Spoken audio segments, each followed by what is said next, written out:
జగన్మోహన్ రెడ్డి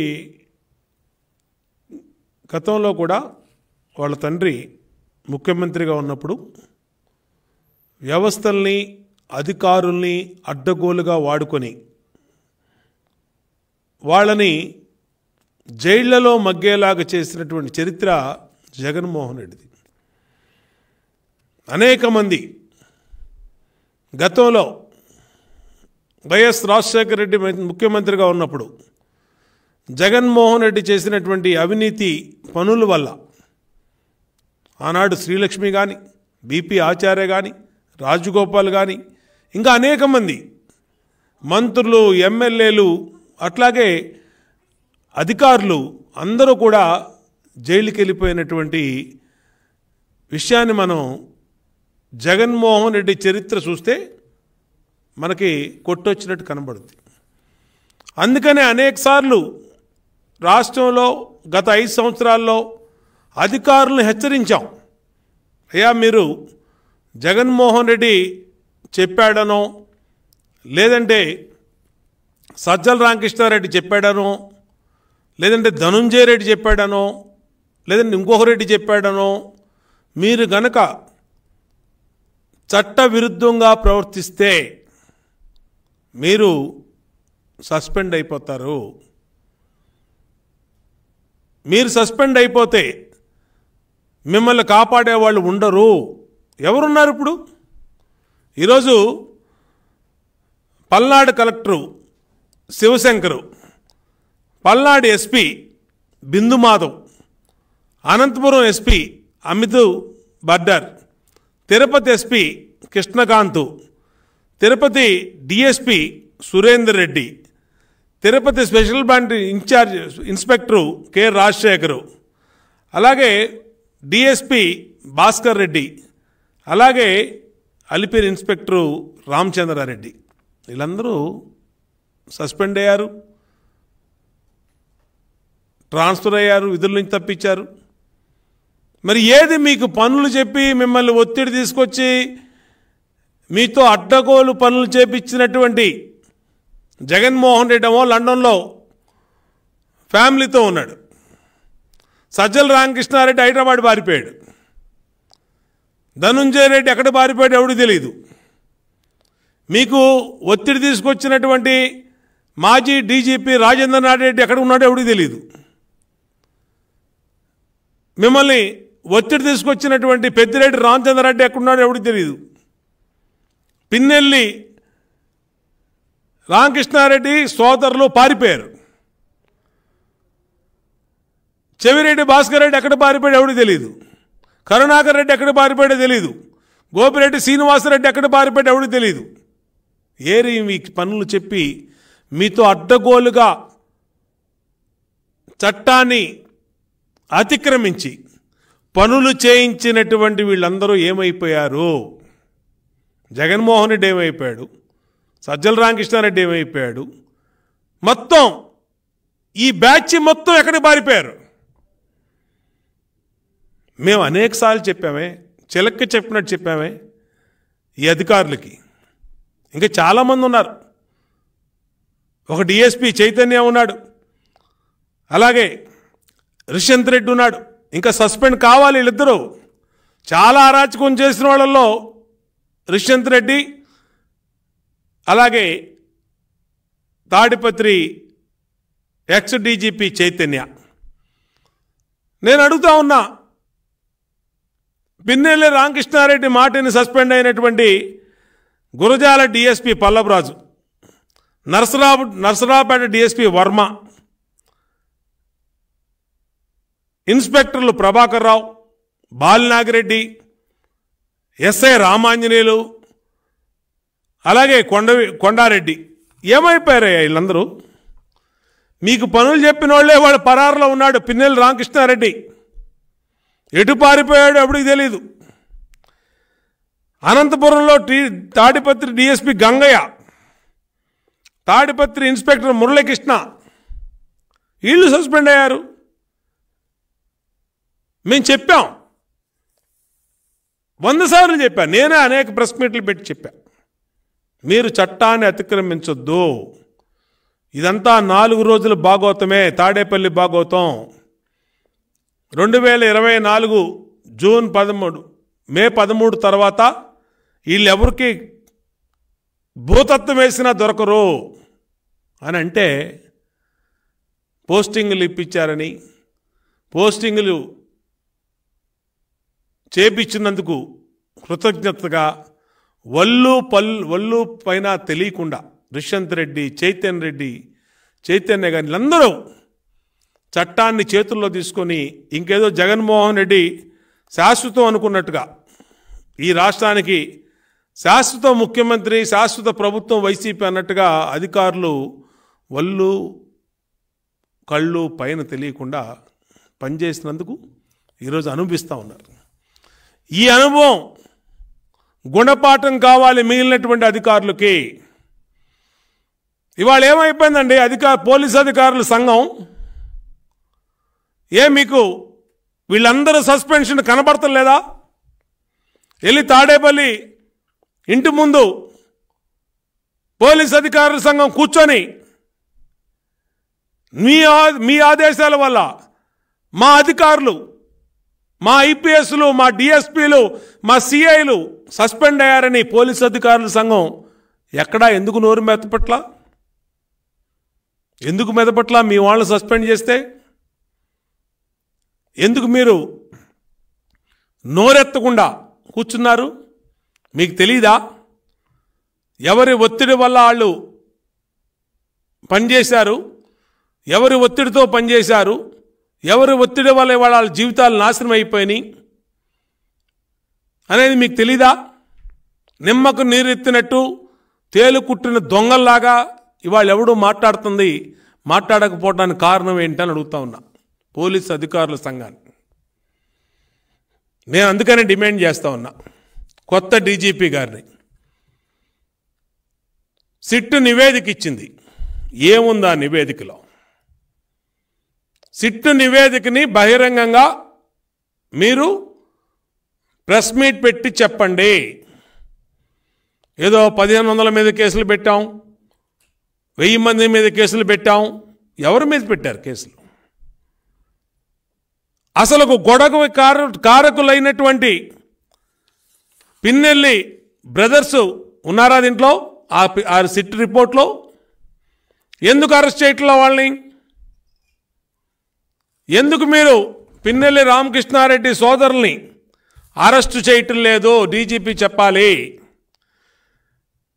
దీంట్లో బాంబులు, నాటు బాంబులు, పెట్రోల్ బాంబులు. ఆ రోజు ఇలాగే ఎన్నికల్లో, స్థానిక సంస్థల ఎన్నికల్లో మా అభ్యర్థుల్ని నామినేషన్ వేయట్లేదని, వేయకుండా అడ్డుపడుతున్నారని పిన్నెల్లి రామకృష్ణారెడ్డి చేస్తున్న రౌడిజం మీద పోలీస్ కంప్లైంట్ ఇవ్వటానికి వెళ్తే నా మీద హత్యాయత్నం మాచర్లలో నా మీద హత్యాయత్నం చేసి మళ్ళా నా మీదే కేసు పెట్టించారు. నా మీదే కేసు పెట్టారు. అంటే పిన్నెల్లి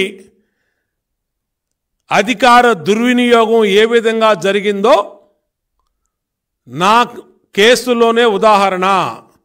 నన్ను చంపబోయి నా మీద హత్యాయత్నం చేసి ఏదో దేవుడి దయ వల్ల బతికి బయటపడ్డందుకు మళ్ళీ నా మీద కేసు పెట్టారు. అంటే కేసు కోసం మళ్ళా కోర్టుకు వస్తే ఈసారైనా చంపాలని పిన్నెల్లి రామకృష్ణారెడ్డి వాళ్ళ బ్రదర్సు, ఆ దొంగల ముఠా ప్రయత్నం. మరి ఇవాళ ఇక్కడ ఎస్పీనే డైరెక్ట్గా పట్టుకున్నాడు. ఎస్పీ ఇతను బిందు మాధవ్ ఈ పేపర్లో ఉన్నాడు. ఇతన్ని సస్పెండ్ చేశారు ఇప్పుడు ఎన్నికల సంఘం. మరి ఇప్పుడు డీజీపీ మాట్లాడాలి.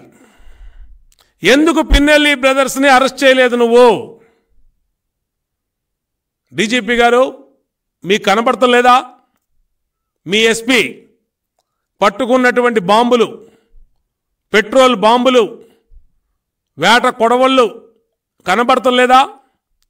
ఇదిగో పిన్నెల్లి రామకృష్ణారెడ్డి తన గ్యాంగ్తో తెలుగుదేశం పార్టీ కార్యాలయం మీద ఏ విధంగా దాడి చేపించాడో కనపడతలేదా? కారంపూడిలో, పల్నాడులో జరిగినటువంటి దౌర్జన్యాలు మీడియా మొత్తం కోడై కూసిందే, మీడియా మొత్తం వెలుగు చూపించిందే. ఎలక్షన్ కమిషను, ఢిల్లీలో ఉన్న ఎలక్షన్ కమిషన్ తెలుసుకొని మీ అధికారులు సస్పెండ్ చేసినా మీరు ఎందుకు చర్యలు తీసుకోవట్లేదు? ఇవాళ చిన్న చిన్న తప్పులు చేసిన వాళ్ళని అమెరికా నుంచి ఒక పోస్టు ఫార్వర్డ్ చేశారని, అలాగే సోషల్ మీడియాలో ఒక పోస్ట్ ఫార్వర్డ్ చేశారని, గోడలు దూకెళ్ళి అరెస్ట్ చేసినటువంటి ఏపీ పోలీసు ఇంత అరాచకం జరుగుతూ ఉంటే, పల్నాడులో రామకృష్ణారెడ్డి, పిన్నెల్లి రామకృష్ణారెడ్డి బ్రదర్సు, నరసరావుపేటలో గోపిరెడ్డి శ్రీనివాసరెడ్డి, తిరుపతిలో కరుణాకర్ రెడ్డి, భూమన కరుణాకర్ రెడ్డి, అలాగే చంద్రగిరిలో చెవిరెడ్డి భాస్కర్ రెడ్డి కుమారులు, ఇంత బహిరంగంగా తాడిపత్రిలో పెద్దిరెడ్డి, ఇంతమంది బహిరంగంగా గొడవలు చేస్తే ఎలక్షన్ కమిషన్ చర్యలు తీసుకోమనే వరకు ఇక్కడ చర్యలు తీసుకోలే. ఎలక్షన్ కమిషన్ ఆదేశాల వరకు సిట్ వేశారు. ఏదింది సిట్ రిపోర్టు? సిట్ ఎవరు ఇంకా బహిరంగంగా బయటకు వచ్చి వైసీపీ పేటీఎం డాగులు బోబో నడుస్తున్నాయి. ఇంకా వీళ్ళ దాష్టికానికి బలైపోయిన పోలీసు అధికారులు ఉద్యోగాలు పోగొట్టుకొని సస్పెండ్ అయితే దానికి తెలుగుదేశం పార్టీ కారణం అంట. నేను అడుగుతా ఉన్నా, ఏ రోజన్నా ఇన్ని సంఘటనలు? మా పార్టీ కార్యాలయాన్ని పగలగొట్టారు, మా నాయకుడు ఇంటి మీదకి వెళ్ళి దాడి చేశారు, నన్ను మాచర్లో చంపబోయారు, గుడివాడలో చంపబోయారు. ఇన్ని సంఘటనల్లో మా పట్టాభి ఇంటి మీద దాడి చేశారు. ఇన్ని సంఘటనల్లో మా కార్యకర్తలు ఎంతోమంది చంపారు. తెలుగుదేశం పార్టీ ఒక్క గొడవైనా ఎక్కడైనా చేసిందా? ఎక్కడైనా సరే. అలాంటిది ఇవాళ మా మీద దాడులు చేసి, మా పార్టీ కార్యాలయం మీద దాడి చేసి, మా పార్టీ కార్యాలయంలో ఉన్న వాళ్ళ మీద కేసులు పెట్టారు. మా నాయకుడి ఇంటి మీద దాడి చేసి, మా నాయకుడి ఇంటి మీద ఉన్న ఇంటి దగ్గర ఉన్న వాళ్ళ మీద కేసులు పెట్టారు. మాచర్లో నన్ను చంపపోయి నా మీద కేసు పెట్టారు. గుడివాడలో నన్ను చంపపోయి నా మీద కేసు పెట్టారు.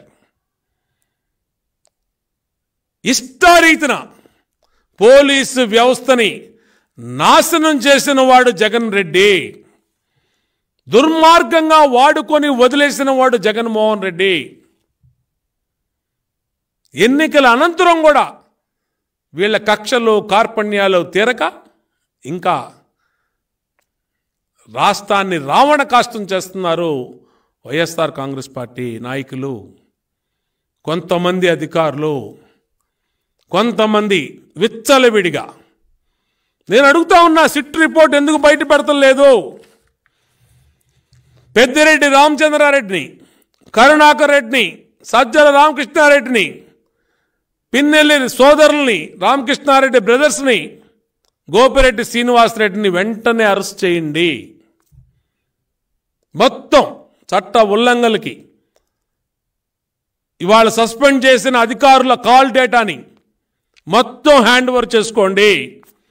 సిట్టు ఆ రోజు గొడవలు జరిగిన నాటి నుంచి ముందు నుంచి ఎవరైతే పోలీస్ అధికారులు ఉన్నారో వాళ్ళ కాల్ డేటా, డిఎస్పీల కాల్ డేటా, సిఐల call data, Pinnelli Ramakrishna Reddy call data, Chevireddy Bhaskar Reddy call data, Chevireddy కుమారుడి call data, Bhumana Karunakar Reddy call data, Gopireddy Srinivasa Reddy call data తీయండి. మొత్తం తీసి విచారణకు పిలిచి ఫోన్లు సీజ్ చేసి వాళ్ళని అరెస్ట్ చేసి మీరు వెంటనే చర్యలు తీసుకోకపోతే మరొక దాడులు జరిగే ప్రమాదం ఉంది. ఇప్పటికే మాచర్లలో, పల్నాడులో మొత్తం ఊరు వదిలేసి బయటికి పారిపోయారు మొన్న జరిగినటువంటి గొడవలకి. మొన్న జరిగినటువంటి గొడవలకి ఏదైతే మా చంద్రగిరి కంటెస్టెడ్ క్యాండిడేట్ పులివర్తి నాని ఉన్నాడో, నాని మీద చేసిన దాడికి సభ్య సమాజం ఉలిక్కిపడింది. వైసీపీ రౌడిజానికి, వైసీపీ గూండాయిజానికి మరొకసారి మొత్తం ఆంధ్రప్రదేశ్ అధికారం కోసం ఎంత నీచానికైనా దిగజారే వైఎస్ఆర్ కాంగ్రెస్ పార్టీ నాయకుల తీరు మరొకసారి చూసింది. పెద్దిరెడ్డి రామచంద్ర యాదవ్ అనే అతను ప్రచారానికి ఊరెళ్తే అతని మీద పడి కారులు ఏ విధంగా విధ్వంసం చేశారో, ఏ విధంగా కారులు పగలగొట్టి పరిగెత్తిచ్చి సిఆర్పిఎఫ్ సెక్యూరిటీ ఉన్నటువంటి అతని వ్యక్తిని ఏ విధంగా తరిమి కొట్టి వాళ్ళ సిబ్బందిని, గన్మ్యాన్ని ఏ విధంగా ఏడిపించారో మీకు తెలియదా డీజీపీ గారు అని అడుగుతాను. డీజీపీ గారు నోటీసులో లేదా? ఎందుకు మీరు పెద్దిరెడ్డి రామచంద్రారెడ్డి మీద కేసు బుక్ చేయాలా? ఎందుకు మీరు అతను అరెస్ట్ చేయాలా? ఇంత విధ్వంసం చేసిన పిన్నెల్లి రామకృష్ణారెడ్డిని, హౌస్ అరెస్ట్లో ఉన్నటువంటి పిన్నెల్లి రామకృష్ణారెడ్డి ఏ విధంగా పారిపోయాడు? గోడలు దూకి. మీ పోలీసు అధికారుల సహకారం లేదా?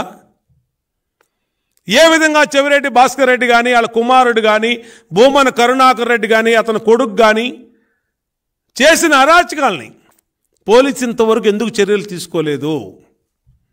ఎందుకు అరెస్టులు చేయలేదు? అంటే అధికారుల్లో ఉన్న వాళ్ళకి, లేదంటే వెనకాల పార్టీలో ఇన్ఫ్లుయెన్స్ ఉన్న వాళ్ళకి ఒక న్యాయం, ప్రతిపక్ష పార్టీలకి సామాన్యులకి ఒక న్యాయం అని అడుగుతా ఉన్నా. మొత్తం దేశం మొత్తం ఉలిక్కిపడినటువంటి జరిగిన రాష్ట్రంలో ఎన్నికల అనంతరం జరిగినటువంటి దాడులు, దుర్మార్గం, రౌడీజం ఎందుకు ఇప్పుడున్న డీజీపీ కూడా ఆలోచనలు చేస్తున్నారు? ఎందుకు ఉక్కు పాదం మోపట్టలేదు అని అడుగుతా ఉన్నాం. ఎందుకు పిన్నెల్లి సోదరుని అరెస్ట్ చేయట్లేదు? వీళ్ళని అరెస్ట్ చేయండి, టాడా యాక్ట్ పెట్టండి. మొత్తం రాష్ట్రంలో లా అండ్ ఆర్డర్ మొత్తం కూడా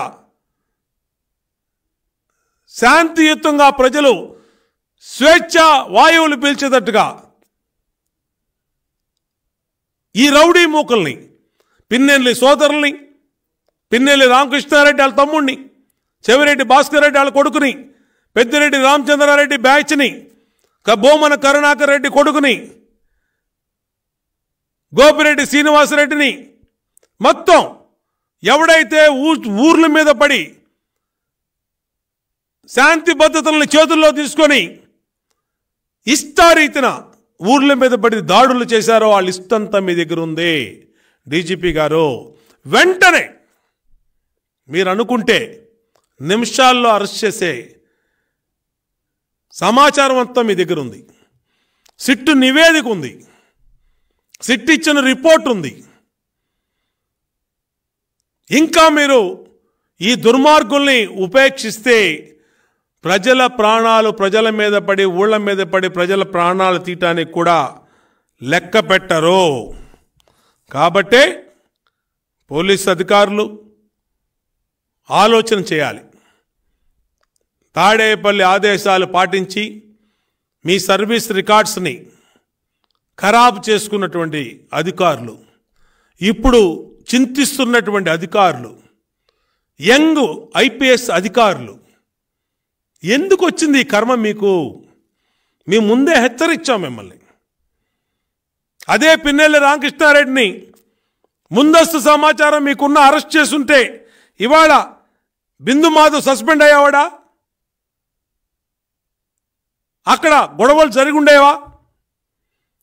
పెట్రోల్ బాంబులు, నాటు బాంబులు దొరుకున్నప్పుడే వీళ్ళని అరెస్ట్ చేసి ఉంటే ఒక సామాన్యులకి నాటు బాంబులు, పెట్రోల్ బాంబులు, కొడవళ్ళు పెట్టుకునే పరిస్థితి ఉంటుందా? మినిమం కామన్ సెన్స్ కదండి.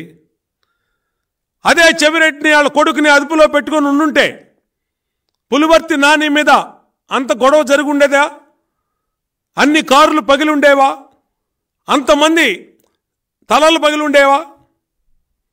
తాడిపత్రిలో పెద్దిరెడ్డిని కంట్రోల్ చేస్తుంటే అలా జరుగుండేదా? అట్లాగే నర్సరాపేటలో గోపిరెడ్డిని అదుపులో తీసుకుని ఉంటే అలా జరుగుండేదా? ఇప్పటికైనా ప్రమాదం ఉంది. ఈ వ్యక్తులందరూ బయట ఉండటం వల్ల ఏ అర్ధరాత్రి పూట దాడి చేసే ప్రమాదం ఉంది. మీరు పెట్టిన 144 సెక్షన్ వాళ్ళకి లెక్కలేవు. టాడా యాక్ట్ పెట్టండి, కఠిన చట్టాలను అమలు చేయండి. దీంట్లో ఉన్న వాళ్ళని ఉపేక్షించొద్దు. రాష్ట్రానికి ఎంతో కష్టపడి ఆల్ ఇండియా సర్వీసులో తెచ్చుకొని ఉద్యోగం చేస్తున్న ఐపీఎస్ అధికారులకి చెడ్డ పేరు తెచ్చినటువంటి ఈ దుర్మార్గులను ఉపేక్షిస్తుందని తెలుగుదేశం పార్టీ డిమాండ్ చేస్తూ ఉన్నాం. సిట్టు నివేదిక బయట పెట్టమని విజ్ఞప్తి చేస్తూ ఉన్నాం. సిట్టు నివేదికలో ఉన్న ప్రతి పెద్దవాడి కానీ చిన్నవాడి వరకు అరెస్ట్ చేయమని తెలుగుదేశం పార్టీ డిమాండ్ చేస్తూ ఉన్నాం.